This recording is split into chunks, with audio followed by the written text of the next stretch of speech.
Мына жерден ла иляха илlallah деген адам өтсе Суданнан, ешқайсың тиіспейсіңдер деп контрактты қойып, кәдімгідей мемлекеттің несіне өткізіп кеткен Судандағы. Және Османның заманы келген кезде, радиаллаху анху, ислам тарихындағы ең тұңғыш теңіз әскери флотын жасақтаған Абдулла ибн Аби Сарх. Жерорта теңізін білесіздер ғой мұны? Жерорта теңізі Мысырмен, Палестинамен, Түркиямен шектесетін. Ары қарай кете береді неге дейін Испанияға дейін. Сол жерорта теңізі ол кезде қазіргі Түркия Византия империясының қолында болған. Византия, Шығыс Рим империясының. Сол Византия империясының 800-ге жуық кемесіне 100-ге жетпейтін кемемен шығып, императорымен қосып батырып жіберген жерорта теңізіне. Тым пушкасы жоқ, дымы жоқ. Сол теңіздегі тәуекелшілігімен тұңғыш исламдағы теңіз әскери флотын жасақтап, сол Византия империясына үлкен тойтарыс беріп, сол жерде Византия империясын жеңген дейді. Абдулла ибн Аби Сарх.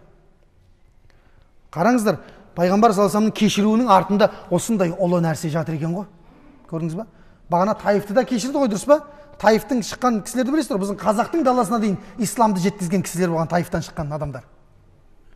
Міне сонда Абдулла ибн Аби Сарх, Осман ибн Аффан деген сахаба радиаллаху анху, бұл зұлымдықпен өледі бүлікшілердің арасында. Бұл бүлік деген жаман ғой ше. Бүлік бар ғой, әл-фитнату ашадду минал қатл деп Алла тағала бекер айтпайды. Бүлік бар ғой, мұсылмандардың арасындағы келіспеушілік, ірткі салу, бір-бірін күндеу, бұл адам өлтіргеннен де жаман дейді Алла тағала Құранда айтады. Көрдіңіз ба? Адам өлтіргеннен де жаман дейді. Бүлік бар ғой. Өйткені адамдарды апарып бір қазанға тастап жібергенмен бірдей болады. Бүлікшілер, 1000 бүлікші шығады ғой, біз Османға разы емеспіз деп. Ана қарасаңызшы. Ей, не керек саған? Не керек? Османның заманында садақа беретін адам таппай қалған. Құтыр, қарас, адам бар ғой, тойып құтырады ғой негізі. Тойып құтырады адам. Ана аштықтағы атамыздың сөзі күшті айтып кеткен негізі бар ғой. Немересіне өліп бара жатқан кезде, "Ей балам, мен әдемі кетіп бара жатырмын" деп айтады дейді. Әдемі Құдай, күшті кетіп бара жатырмын мен. Біздің осы қазақтағы атамыз кеше ашаршылықта дүниеден өткен. Сонда немересі атам жынды ма, не айтып жатсың? Әдемісіне сен ата аштан өліп бара жатсың ғой деп айтады дейді. Сонда ата айтады дейді: "Ей немерем, менің аштығым Құдайға деген махаббатымды арттырып жатыр" дейді. "Бірақ сенің заманың қиын болады" дейді. "Тоқ боласыңдар" дейді. "Құдайдан алыстап кетесіңдер, бүлікке жақын боласыңдар" дейді. Көрдіңіздер ме? Тойғаннан секіріп жатыр қазір, бар ғой. Сол міне бүліктің арты бұл жаман. Жәннатпен сүйіншіленген, жәннатты 2 рет сатып алған сахабаны бүлікпен келіп өлтірген адамдар. 1000 бүлікші келіп, Осман радиаллаху анхуды не істеді? Отырған жерінде, Құран оқып отырған жерінде сақалының астынан көтеріп, мойнынан тіл жіберген. Бауыздап өлтірген. Осман радиаллаху анху. Жазығы бүкіл империяны құлатып, адамдарға бейбіт өмір жасап бергені ма жазығы? Көрдіңіз ба? Қандай қиын. Бүлікшілік қандай жаман. Осман өлгеннен кейін Али отырады таққа, радиаллаху анху. Алидің заманында да сондай бүлікшілер қоймайды, бас көтеріп береді қайта-қайта. Сонда Алиге келіп бір кісілер шағымданы, "Али, не болып кетті мынау? Заманың быт-шыт болып кетті ғой сенің" дейді. Көрдіңіз бе? Не деген заман мынау? Сорақы быт-шыт болып кеткен. Дұрыс басқарылмайсың ғой сен дейді.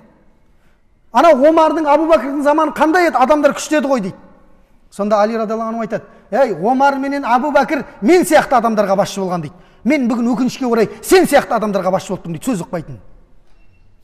Көрдіңіздер ме? Сондықтан бұл заманның тыныштығы, бейбітшілігі өте үлкен нығмет бізге берілген.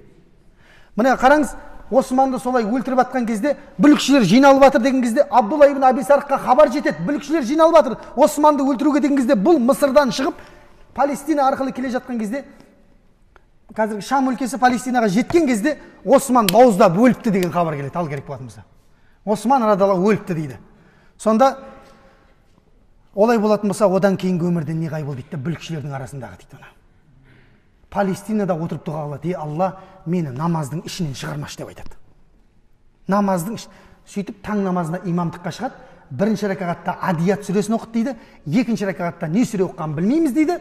Артында үйіп тұрған сахаба табиғиндер айтады, бірақ ат-тахиятта отырған кезде намаз бітпей қалды дейді. Біз күтіп отырдық дейді. Ол ат-тахиятта отыр. Сәлем береді шығар деп күтіп отырдық дейді. Сөйтсек оның рухы шығып кеткен екен дейді, жанынан. Денесінен шығып кеткен екен дейді. Абдулла ибн Аби Сарх сол пайғамбардың бір кешірімінің артында осындай исламдағы ұлы істерді істеген екен. Ана қараңыздар.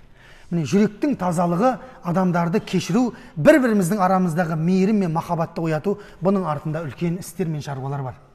Бір-бірімізді күндеу, бір-бірімізді жек көру, арамызға ірткі салып сөз тасу, бұл не дейді Алла тағала? Желдеріңді кетіп тастайды дейді Алла тағала айтады.